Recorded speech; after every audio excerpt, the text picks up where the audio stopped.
একটা পুরাতন মন্দির ও পুরাতন পরিত্যক্ত বাড়ি। মিনু নামে একটি বিড়াল এবং লিজু নামে একটি বানর অনেক দিন যাবৎ এখানে ঘোরাফেরা করে। ঠিকমতো সবসময় খাবারও পায় না।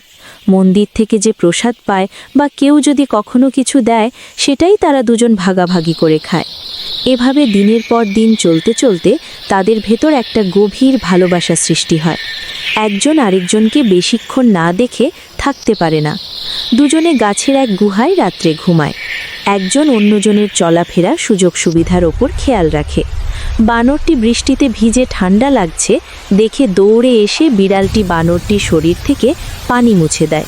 বানরটিও প্রিয় মায়ের মতো বিড়ালটিকে জড়িয়ে ধরে রাখে।